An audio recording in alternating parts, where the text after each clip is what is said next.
Hello everyone, welcome to the YouTube channel of perfection IAS. आज हम इस video में ई वेस्ट रिलेटेड एक आर्टिकल को डिस्कस करेंगे। तो हम देख रहे हैं कि हमारे चारों ओर जो ई वेस्ट है वो काफ़ी ज़्यादा इंक्रीज हो गया है धीरे धीरे, है ना। हमारा मोबाइल फ़ोन्स हो, हमारा लैपटॉप हो, कंप्यूटर हो, जो डिजिटल डिवाइसेस है वो हमारे चारों ओर हमें सराउंड कर रहे हैं। ठीक है, तो ये तो बात सही है कि चलो डिजिटल डिवाइसेस सराउंड कर रहे हैं, बट इनसे जो निकलता है ना ई वेस्ट, हम solid waste, liquid waste, municipal waste, इन सब के बारे में तो काफ़ी डिस्कस करते हैं और ऐसे समझते हैं, बट जो एक मेजर कंसर्न हमारा ई वेस्ट से रिलेटेड होता है उस पर ध्यान कम जाता है। तो अब पहले समझते हैं कि जो ये आर्टिकल आया ये क्यों आया है। तो यहाँ पे एक न्यूज़ आया था नवंबर 2022 में। ठीक है, तो नवंबर 2022 में एक न्यूज़ आया था जहाँ पे ministry of environment and forest इन्होंने एक new set of e waste rule को नोटिफाई किया था। ठीक है, तो जो ये new set of e waste rule था ये अप्रैल 1, 2023 से किक इन करेगा। तो ये आर्टिकल उसी से रिलेटेड है कि जो ये न्यू ई वेस्ट रूल है वो किस बारे में है और जो पुराना ई वेस्ट रूल था उस किस बारे में है और क्या चेंजेस आए हैं। उसके बाद अगर हम लोग कोई भी पॉलिसीज को समझते हैं तो हम समझते हैं कि उसमें अभी भी काफ़ी सारे प्रॉब्लम्स रह जाते हैं। तो as a policy maker, as a future bureaucrat हमें ये समझना होगा कि क्या क्या अभी भी चेंजेस कर सकते हैं, है ना। जैसे कि जब हम कंक्लूजन लिखते हैं या जब कोई आंसर का वे फॉरवर्ड लिखेंगे तो उस वे फॉरवर्ड में हमें बताना होगा कि हम कैसे फर्दर इसको इम्प्रूव कर सकते हैं। ठीक है, क्योंकि हर कोई भी पॉलिसीज कंप्लीटली तो ऐसा नहीं हो सकता कि कंप्लीटली सही हो। विद चेंजिंग टाइम जो होता है उसमें फर्दर चेंजेस या इम्प्रूवमेंट्स या अमेंडमेंट्स जरूरी है। तो चलो देखते हैं इसको। तो सबसे पहले तो हमने देख लिया कि जो अप्रैल 1, 2023 से ये किक इन हुआ। अब अगर हम ये पढ़ रहे हैं कि ई वेस्ट रूल क्या है या जो नया रूल आया वो क्या आया, तो उससे पहले हमें समझना होगा कि इससे पहले, ठीक है, जो न्यू रूल 2023 के अंदर किक इन करेगा उससे पहले क्या क्या सिनेरियो था। तो जो प्रेजेंट सिनेरियो था उसमें क्या क्या चेंजेस लाया जा रहा है, पहले हम लोग इसको समझते हैं। So the burgeoning problem of managing e-waste is a cross-cutting and persisting challenge in era of rapid urbanization, digitalization and population growth. तो ये आर्टिकल तीन चीजों के बारे में यहाँ पे बात कर रहा है कि ई वेस्ट प्रॉब्लम जो है वो क्यों इंक्रीज कर गया है। तो उसका जो वो मेन प्रॉब्लम बता रहा है तो वो कह रहा है कि अर्बनाइजेशन, मतलब कि शहरीकरण। ठीक है, तो शहरीकरण में हम देखते हैं क्या होता है कि हमारे पास इलेक्ट्रॉनिक अप्लायंसेस जो होते हैं उनकी क्वांटिटी इंक्रीज हो जाती है। ठीक है, जैसे कि TV, fridge, microwave, dishwasher, फिर water heating machines, mobile phones, multiple mobile phone, 2 साल में 1 साल में मोबाइल फोन चेंज हो रहे हैं, न्यू टीवीज एरा आ रहा है और इलेक्ट्रॉनिक्स अपने आप को अपडेट कर रही है। तो जो पुराना इलेक्ट्रॉनिक्स है वो ई वेस्ट क्रिएट बन जा रहा है। ठीक है, सेकेंड चीज वो बोल रहा है कि डिजिटलाइजेशन। ठीक है, आपने देखा होगा कि कोरोना के टाइम में कैसे बहुत ही ज्यादा रैपिड रेट में डिजिटलाइजेशन को प्रमोट किया गया। ठीक है, तो मतलब अब जैसे कि पहले बच्चा के पास मोबाइल नहीं होता तो बच्चों के पास भी मोबाइल हुआ, डिजिटल हुआ, और उसी समय हमने देखा कि कैसे सेमीकंडक्टर के शॉर्टेजेस भी आए थे, है ना। सेमीकंडक्टर का शॉर्टेजेस उस समय क्यों आया था, क्योंकि प्रोडक्शन थोड़ा सा डिक्रीज हो चुका था, क्योंकि लेबर शॉर्टेज थे, हर जगह लॉकडाउन था, बट जो डिमांड था वो बहुत ज़्यादा इंक्रीज हो गया था क्योंकि सारे क्लासेस ऑनलाइन हो गए थे, सारा वर्क प्रोफाइल ऑनलाइन हो गया था, तो जो डिवाइसेस थे वो पर पर्सन इंक्रीज हो गए थे। ठीक है, तो ये बात हुआ डिजिटलाइजेशन का। और तीसरा जो मेजर कंसर्न था वो तो ऑब्वियसली हर प्रॉब्लम में पॉपुलेशन ग्रोथ एक मेजर कॉज रहता है। तो पॉपुलेशन ग्रोथ भी बहुत ज़्यादा इंक्रीज हुआ है इंडिया के पर्सपेक्टिव में। और हम देखें जो रूरल से अर्बन माइग्रेशन, ठीक है, रूरल से अर्बन माइग्रेशन भी जो रैपिड रेट में हो रहा है उस वजह से भी हम देखते हैं कि पॉपुलेशन जो ई वेस्ट है वो इंक्रीज हो रहा है। इसमें अगर हम लोग एक चीज और सोच सकते हैं तो जो इंटरनेट कॉस्ट है वो इंटरनेट कॉस्ट भी काफी लो हो गया है ना। इंडिया का वर्ल्ड में काफी ज्यादा इंटरनेट कॉस्ट लो है, उस वजह से भी क्या होता है कि जो इलेक्ट्रॉनिक डिवाइसेस हैं, इलेक्ट्रॉनिक डिवाइसेस काफी प्रमोट हो रहे हैं जो फर्दर ई वेस्ट क्रिएशन में एक ई वेस्ट क्रिएट करेगा। ठीक है, तो ये चीज हम लोग समझिए कि क्यों हो रहा है, या तीन मेजर कंसर्न्स, और इन तीन मेजर कंसर्न्स को हम सारे सब मेजर कंसर्न्स में तोड़ के ई वेस्ट के कॉजेस को या कंसर्न्स को हाईलाइट कर सकते हैं। तो अब हम पढ़ रहे हैं कि भाई इसके पहले मतलब ई वेस्ट जो स्टार्ट हुआ था तो शुरू कहां से, क्या सिचुएशन शुरू हुआ, या इंट्रोडक्शन, या किसी भी हम आंसर का जो इंट्रोडक्शन लिखेंगे तो उसको हम कहां पे क्या कैसे लिखेंगे वो हम इस आर्टिकल से समझते हैं। तो ये कह रहा है कि the first set of e waste rule was notified in 2011। मतलब जो पहला सेट आया था ई वेस्ट रूल का वो कब आया था, वो 2011 में ही आया था, और जो ये इफेक्ट हुआ तो 2012 में हुआ। तो कोई भी लॉ या रूल जो होता है जब वो नोटिफाई होती है और इफेक्ट आती है तो उसका डेट थोड़ा सा डिफरेंस होता है। तो यहाँ पे 2011 में तो नोटिफाई हो गया था रूल और इफेक्ट आया 2012 में। अब इस पर्टिकुलर ई वेस्ट रूल के अंदर दो मतलब चीजें रखी गई थी, और लास्ट प्रीलिम्स में आई थिंक या 2 साल के पहले वाले प्रीलिम्स में ये क्वेश्चन डायरेक्ट पूछा गया था कि एक्सटेंडेड प्रोड्यूसर रिस्पॉन्सिबिलिटी क्या है। ठीक है, तो वो ई वेस्ट रिलेटेड रूल से रिलेटेड था, तो वो डायरेक्ट इजी क्वेश्चन था। तो यहाँ पे भी वो बता रहा है कि एक इंपॉर्टेंट कंपोनेंट था 2011 के रूल में जो था एक्सटेंडेड प्रोड्यूसर रिस्पॉन्सिबिलिटी। ठीक है, अब हम समझते हैं कि ये जो एक्सटेंडेड प्रोड्यूसर रिस्पॉन्सिबिलिटी क्या है। इसका मतलब है कि जो प्रोड्यूसर्स है वो खुद रिस्पॉन्सिबल होंगे। जो प्रोड्यूसर है मतलब कोई भी मोबाइल कंपनी है तो वो एक प्रोड्यूसर है उस मोबाइल फोन का, तो वो रिस्पॉन्सिबल होंगी उस इलेक्ट्रॉनिक्स या इलेक्ट्रिक प्रोडक्ट्स के डिस्पोजल में, जब कंज्यूमर मतलब अगर हम और आप जब उसको डिस्कार्ड कर देंगे तो। ठीक है, तो ये हो गया प्रोड्यूसर का एक्सटेंडेड रिस्पॉन्सिबिलिटी। नेक्स्ट वो बात कर रहा है कि ई वेस्ट रूल को 2016 में अमेंड किया गया 2018 में। तो ई वेस्ट रूल 2016 का जो था उसको 2018 में अमेंड कर दिया गया, और इसमें कुछ और भी प्रोविजंस डाले गए, जैसे ऑथराइजेशन को, स्टीवर्डशिप को प्रमोट करना। और इसी के अंदर हम देखते हैं कि एक सेकेंड टर्म को, एक सेकेंड ऑर्गेनाइजेशन आता है, उसको हम लोग कहते हैं प्रोड्यूसर रिस्पॉन्सिबिलिटी ऑर्गेनाइजेशन, जो इस रूल के अंदर आया। तो हमने देखा कि यहाँ पे दो चीजें थी, एक थी एक्सटेंडेड प्रोड्यूसर रिस्पॉन्सिबिलिटी और एक थी प्रोड्यूसर रिस्पॉन्सिबिलिटी ऑर्गेनाइजेशन। ठीक है, जो इस मतलब जो प्रोड्यूस हो रहे हैं, जो ई वेस्ट हो रहा है उसको ऑर्गेनाइज करके, उसको कलेक्ट करके, उसको सेल करने का रिस्पॉन्सिबिलिटी था प्रोड्यूसर रिस्पॉन्सिबिलिटी ऑर्गेनाइजेशन के पास। ठीक है, तो हमने स्टार्टिंग में देखा कि ये रूल्स चेंज हो रहे हैं नवंबर 2022 में, और इफेक्ट कब होगा, अप्रैल 1, 2023 में। ठीक है, अब हम समझते हैं कि ये जो नया चैप्टर आ रहा है या ये जो नया रूल आ रहा है इसके अंदर क्या क्या है। तो पहला main chapter of the e waste management rule 2022 includes the provision of an EPR framework. ठीक है, द फोरमोस्ट रिक्वायरमेंट बीइंग, तो इसके अंदर क्या है कि पहला रजिस्ट्रेशन ऑफ स्टेक होल्डर्स। तो जो स्टेक होल्डर्स हैं, जो भी मतलब पार्टीज हैं जो ई वेस्ट से रिलेटेड है, तो कौन कौन रिलेटेड हो सकता है, तो होगा वो मैन्युफैक्चरर होगा। ठीक है, उसके बाद जो प्रोड्यूसर होगा। ठीक है, कोई अगर उस फोन को रिफर्बिश करके मतलब पुराने फोन को फिर से थोड़ा सा ठीक करके बेचता है तो उसको रिफर्बिशर बोलते हैं, और एक रिसाइकलर है। तो ये चारों जो स्टेक होल्डर्स हैं इनका रजिस्ट्रेशन होना बहुत जरूरी है। ठीक है, नेक्स्ट हम समझते हैं कि इसके पहले जो था वहां पे ऑथराइजेशन तो इंपॉर्टेंट था, बट ट्रांसपेरेंसी का कमी था। क्या था, ट्रांसपेरेंसी का कमी था, और एक वीक मॉनिटरिंग सिस्टम था।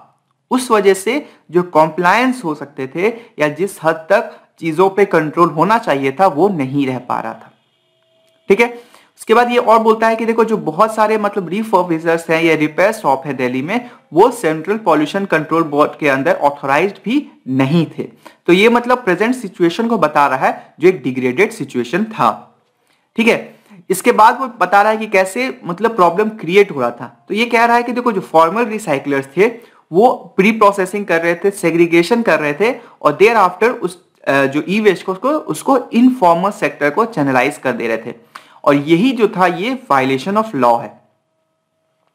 मतलब कि जैसे कि आप काफी सारा पढ़े होंगे कि जो मतलब जैसे कि ई वेस्ट मतलब जो भी प्रोडक्ट्स है, प्रोडक्ट से हमको अगर उससे गोल्ड निकालना है, बहुत कम क्वांटिटी में गोल्ड होता है, बहुत सारा मिनरल्स होता है, उसको अगर हमको निकालना है तो ये स्टेज जो है वो इनफॉर्मल सेक्टर करता था।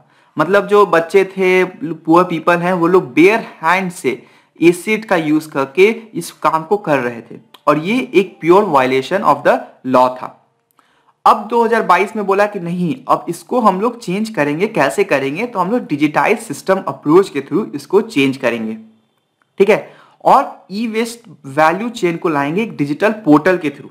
तो डिजिटल पोर्टल्स में क्या होगा कि जो ट्रांसपेरेंसी पहले नहीं था वो प्रमोट होगा, और इस वजह से जो फॉल्स पेपर ट्रेडिंग होता है, मतलब कि वो लोग क्या कर रहे थे कि जो पेपर पे दिखा दे रहे कि देखो हम लोग ने इतना कलेक्ट किया, 100% कलेक्ट किया, बट क्या कर रहे थे वो स्क्रैप जाके खरीद ले रहे थे और उसी को दिखाए थे कि यही तो देखो हमारा ई वेस्ट था, हमने कलेक्ट किया। बट जो उनका रियल प्रोडक्ट्स था जो मार्केट में रह गया वो इनफॉर्मल सेक्टर में जा रहा था, और वहां पे कंटामिनेशंस, डिजीजेस बहुत ज्यादा क्रिएट हो रहे थे या बहुत ज्यादा हो रहा था उस वजह से। तो इस वजह से इसको क्या किया कि नहीं, अब आप क्या करेंगे, एक डिजिटाइज्ड अप्रोच रखेंगे, और डिजिटाइज्ड अप्रोच रखेंगे तो क्या होगा, ट्रांसपेरेंसी प्रमोट होगा। ठीक है, तो उससे हम लोग समझ गए कि अब हम लोग क्या फर्दर इंक्रीज कर रहे हैं। तो हमने ये आर्टिकल हमें साथ ही साथ बताते जा रहा है कि देखो पहले क्या प्रॉब्लम था और अब हम उस प्रॉब्लम का क्या सॉल्यूशन प्रोवाइड कर रहे हैं। ठीक है, तो ये जो पेपर ट्रेल के बारे में बताया, revealing 100% collection on paper while collecting और weighing scrap to meet targets. ठीक है, तो ये चीज हो गया। अब ये बोल रहे हैं कि myopic with the informal sector left of.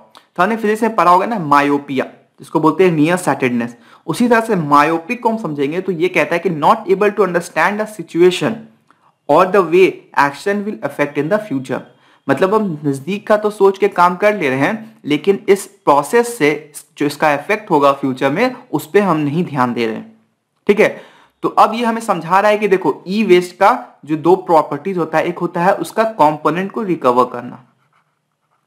ठीक है, कंपोनेंट का रिकवर करने का मतलब है कि उसमें जो रेयर अर्थ मेटल्स होते हैं उनको यूज कर लेना, ताकि जो वर्जिन रिसोर्सेज है, मतलब जो रिसोर्सेज हमें अर्थ से लेना पड़ रहा है उसे ना लेना पड़े। ठीक है, तो एक हो गया कंपोनेंट का रिकवरी करना। ठीक है, दूसरा होता है कि रेसिडुअल को डिस्पोज करना। ठीक है, तो मतलब जो भी ई वेस्ट क्रिएट हो रहा है जिसका रिसाइकलिंग करके कोई फायदा नहीं है, तो उसको हम लोग रेसिडुअल की तरह डिस्पोज करेंगे, तो वो भी ये तो कंपोनेंट हो जाता है एफिशिएंट ई वेस्ट रिसाइकलिंग का। ठीक है, तो अब ये बोल रहा है कि देखो रूल तो ब्रीफली स्टेज कर रहा है कि यहां पे हमें क्या करना है, बट क्लियर कट स्ट्रैटेजी नहीं बता रहा है। ठीक है, तो इसी पे कर रहा है कि therefore in order to ensure maximum efficiency the activities of the recycler must be recorded in the system and the authorities should periodically trace the quantity of e-waste that went for recycling vis-a-vis that is the recovery towards the end। मतलब ये बता रहे कि देखो अब maximum efficiency के लिए हम लोग को क्या करना कि एक सिस्टम होना चाहिए जो रिकॉर्ड करेगा, और टाइम टू टाइम क्वांटिटी को ट्रेस करना होगा कि आप जो क्वांटिटी आया उसमें कितना कंपोनेंट रिकवर हो रहा है और कितना रेसिडुअल डिस्पोजल हो रहा है। इस चीज का भी एक सिस्टम क्रिएट होना चाहिए, और वो कैसे होगा, अगर चीजें डिजिटाइज्ड वे में होंगी तभी हो पाएगा। ठीक है, इसके बाद यहाँ पे कह रहा है कि जो न्यू नोटिफिकेशन में पीआरओ को रिमूव कर दिया जा रहा है, और सारा रिस्पॉन्सिबिलिटी जो होता है वो ऑथराइज्ड रिसाइकलर के पास ही जाता है। ठीक है, तो इसी पे ये मैम बोल रही हैं कि जो ये चीज आर्टिकल है ये बिट मायोपिक है, और इस वजह से इनिशियल टर्बुलेंस आप आएंगे। ठीक है, क्योंकि देखो जो पीआरओ था ना वो एज अ इंटरमीडिएरी एक्ट कर रहा था प्रोड्यूसर के वजह से और फॉर्मल रिसाइकलर के बीच में। बट अगर आप पीआरओ ही हटा देंगे तो यहाँ पे फ्रेश चैलेंजेस इमर्ज होने लगेंगे, और जो डबल वेरिफिकेशन प्रोसेस हो पाता था वो अब नहीं हो पाएगा क्वांटिटी और क्वालिटी ऑफ रिसाइकलिंग में, अगर आप पीआरओ को रिमूव कर दोगे। ठीक है, अब ये आर्टिकल बता रहा है कि देखो इनफॉर्मल सेक्टर, हम देखते होंगे ना कि जो हमारे घर में जो सामान कलेक्ट करने वाला आता है वो टाटा का थोड़ी आता है, वो कौन आता है, वो एक ठेला लेके आता है और वही आपसे 10 रुपया 20 रुपया किलो में सामान खरीदता है, कोई भी वेस्ट खरीदता है। उसी तरीके से वो ई वेस्ट भी आपसे खरीदता है, टीवी, मोबाइल, फ्रिज, सारा कुछ वो खरीदता है। तो जो ये इनफॉर्मल सेक्टर है इसको तो आप बिल्कुल रिमूव कर दे रहे हो, उस वजह से इनका तो जॉब का भी लॉस होगा इनफॉर्मली, और क्योंकि इसको रिमूव इसलिए भी करना है क्योंकि ये लोग डायरेक्टली लीगल नहीं है ना, ये लोग इलीगली काम कर रहे हैं एक तरीका से गवर्नमेंट के लिए, इसलिए यहाँ पे एक लीगलाइज्ड अप्रोच की तरह इन्हें भी फॉर्मलाइज सेक्टर में अगर हम लाने का कोशिश करें तो वहां पे चीजें बेहतर और एफिशिएंट वे से काम कर सकती हैं। तो वही आर्टिकल कह रहा है कि the informal sector which could be on account of its illegality. और एक इंपॉर्टेंट अगर हम फैक्ट्स देखेंगे तो वो फैक्ट बता रहा है कि the informal sector is the face of the e waste disposal in India, as 95% of e-waste is channelized to the sector. Therefore, they also held immense potential to improve the state of e-waste management. ठीक है। इसी में आगे बता रहा है कि in the hierarchical of e waste collection, segregation, recycling, it is the last stage that poses a major concern where e waste is handed over to the informal dismantler recycler. मतलब कह रहा है कि देखो कलेक्ट करना, उसको segregate करना, उसको रिसाइकिल करना, यहां तक आप इनफॉर्मल सेक्टर को अलाउ करो, ठीक है। जहां पे लास्ट में जहां पे उसको डिसमेंटल करना है, उसको रिसाइकिल मतलब जहां पे उसके प्रोडक्ट से निकालना है, तो रिकवरी स्टेज जो है वहां पे प्रॉब्लम्स क्रिएट हो रहे हैं, तो वहां पे आप इनफॉर्मल सेक्टर को ना रखो, क्योंकि इसके पहले जो है वहां पे कोई भी हैजार्डस पार्टिकल्स या उस तरीके का प्रॉब्लम क्रिएट नहीं हो पाएगा। यहीं पे एक बहुत ही ब्यूटीफुल एग्जाम्पल कोट किया जा रहा है, एक करो संभव करके पीआरओ है, क्या नाम है, करो संभव। तो ये जो प्रोड्यूसर रिस्पॉन्सिबिलिटी ऑर्गेनाइजेशन था, ये इनफॉर्मल सेक्टर को एग्रीगेट किया अपने कलेक्शन मैकेनिज्म में। तो देखो डोर टू डोर कलेक्शन इनका स्ट्रॉन्ग पॉइंट है ना। आपको बोलेगा कि मोबाइल जाके यहाँ पे रखो और रिसाइकिल करो, तो आप बोलोगे छोड़ो ना यार, क्या फर्क पड़ता है। बट इनके थ्रू अगर आपको आपके घर पे नॉक नॉक करके आपको बोलेगा कि आप 400 रुपया 500 रुपया ले लो और अपना पुराना फाइल डिस्पोज कर दो या पुराना कोई इलेक्ट्रॉनिक डिवाइस डिस्पोज कर दो, तो आप बोलोगे ठीक है ले जाओ, ठीक है। तो इसी चीज को ये जो पोर्टल था ये करो संभव पॉसिबल कर पाया। Through this initiative e waste is entered in a safe and structured system, and the informal sector also has an advantage in term of financial and legal security। तो ये कह रहा है कि जो informal sector था उसको हम क्या दे पाए, हम उसको फाइनेंशियल है ना, और उसको हम लीगल सिक्योरिटी भी प्रोवाइड कर पा रहे हैं इसके वजह से। तो ये कैसे आर्टिकल्स बताया कि जो अभी रूल आया वहां पे एक मतलब प्रोविजंस होना चाहिए इनफॉर्मल सेक्टर को भी इंक्लूड करने का, ठीक है। तो यही हमारा वे फॉरवर्ड हो सकता है। अब इसमें ये थोड़ा सा यहाँ पे बता रहा है कि जो कंज्यूमर्स है ना उनको भी काफी कम पता है। तो ये कह रहा है कि many producers in Delhi have still not set up collection centre and some brands have labelled their head office located on the outskirt of Delhi as the only collection point.